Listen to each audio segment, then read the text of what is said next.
Bismillahirrahmanirrahim. Öýlenmäň izinden bolýan mesuliyetler oňar bojak adam öýlenmekli dogurda äle musulman dogan. Oham Hudaý Taala aýtdy, biz aýdýa: "Ya eyyuhellezine amanu, ey erk adam musulmanlar, ku anfusakum we ahlikum nara." Dünýede faqat halal çörek getirmek, bir set metr zirbanaň içinde jaý salmak, zenanaňa da çörek getirip bol etmeklik mesuliyet däle musulman. Bula dünýedäki mesuliyetler. Hudaý Taala aýdypdyr, zenanaňyz cehennemden tutmak, oglan uşaklaňyz cehennemden tutmak da siziň wezifaňyz dipdir. İnsan ýeriň gözünde halal arzkylyň ýerinden gidýär. İnsan ýeriň ýüzünde musulman hanawadasyny mesýaş açjak bolýar. Zähmet çekýän, oňa berekella berýär musulman. Şu zamanyňky zenalaryň tabakkosy beterken, onu da itin günü görüp dewrekdaşda musaferetlik çekip ýymyrtka bilen arada tutýan oglanlar we musulman faqat öýünü mes geçirjek bolýar. Gyzgyn düşekden olara peýda ýok. Sawuk kölgede tomsuňun olardan peýda ýok. Näme diýip oglan uşagy mes ýaşasyn diýär. Oglan uşagy mes ýaşa diýen. Emma qu anfusakum we ahlikum nara. Ulukun mesuliyeti ki kıyamatda etdiňmi diýip soraljak. Zinanaň cehennemi bolmaklyk, oglan uşaň cehennemi bolmaklygyny elinden tutmaly baýat. Wa akhadna minkum mithaqan galiza diýe Hudaý Taala. Ulukun ahdu peýmanlar. Öýlenmek diýeni ulukun peýman. Bir gyzy öýüňe getirýän. Ey musulman, bir gyzy öýüňe getirmeklik, ahir ömür özüňe hyzmat etmeklik, araňyzdan awrata aýyrýar Hudaý Taala sizden oglanyňyza önmeli. Ulukun ahdu peýman. Näme diýip bir gahardan çym hemmesini gittirip göberýär. Eger gaharny kontrol edip bilmeýän insan bolsa näzire öý bolmaly, näzire iyl bolmaly ey musulman. Birden 3 talak berip göberýär. Abagazul halal, inki halalyň Hudaý Taalaň ýanyna ýokuş görülýän hili, söýülmeýän hili bir benden awar edip göbermeli. Dul hatyn ýany gadymda 40 ýaşdan ýokary, 30 ýaşdan ýokary bolýar. 14 ýaşyndaky gyz oglan maý musulman dul hatyn bolupdyr. Nämeden çyryp mesuliyeti kabul etmeýän erkegiň eterine ýaşapdyr.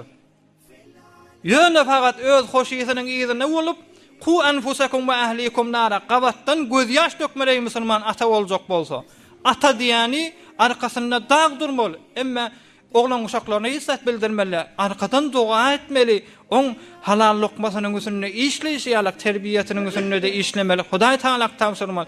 O zatly bolmaýar ki musulman dogan. Jowana bolanlaryň bir sataşýa bize näme diýär? 3 talak beripdir zenanasyny. 3 talak berenden soňra mert bolmalylar. Erkek diýeni bir defe kepliýär, şu kefi bilen bolmaly. 3 defe talak beripdir. Bir defe berdi boljak ahym şu. 3 defe talak berenden soňra başga bir nefere jüftlep ýene atdyr ey musulman dogan. Ýene de gahary gelip, ýene kontrol edip bilmän 3 talak birden beripdir. Ýene de başga kişi onu dakypdyr. Ýene de öwrüp alypdyr.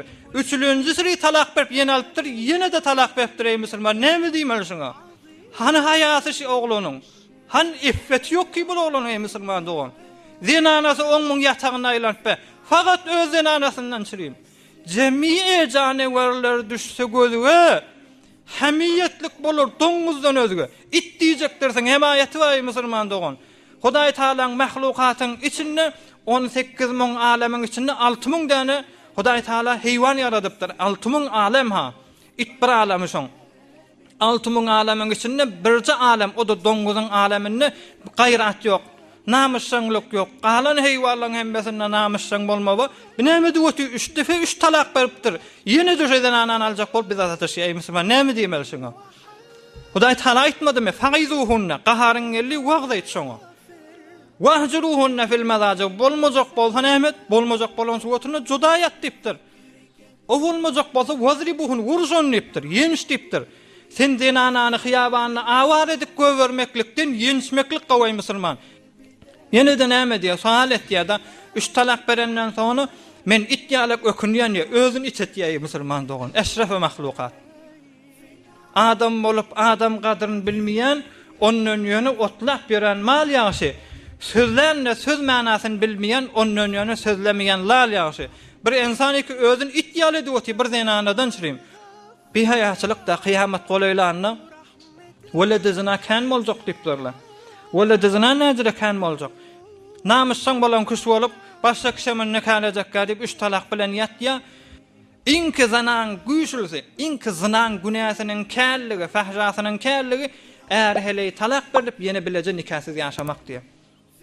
Ýaşap beren nekany musulman çağa öňüpdir. Çağasyny goşaýt biziň deňimiz bolsun. İnsan er-rical kawwamuna alan nisa.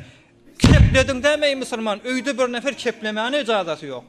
Peygamberimiz aleyhissalatu vesselam da gahar gelýänmişdik ki, gahar gelende şu maňraýynyň damar turýanmışdyk. Şotada ummahatul mu'minin beýle gidiberýänmişdik. Bir wagt Peygamberimiz aleyhissalatu vesselamyň öýüne bir kör gelipdir, sonra mana. Şotada ummahatul mu'minin şeýle perdeden gözläpdirler, penjareden gözläpdirler. Peygamberimiz gaharlanypdyr. Oham azza çuw boluveripdirler zenanalar. Yani siyaseti var öýde. Mehabbeti de var, siyaseti de var. Ona näme ya Rasulullah? Ola kör dipdir. Kör bolsa siz göz waki dipdir. Erkek gözlemene ýazaňyz bar siz dipdir. Näde erkek gözleýäňiz dipdir. Zena ihtejaba min hijabyňyzy raýat ediň da dipdir. Gözlemene ýazaňyz ýok. Ummahatul mu'minin bütün musulmanlaryň enelerini Peygamberimiz gaharlanypdyr. Gaharlanmaly ýerde gaharlanmak zenanyň öz iffetini saklamaklyk.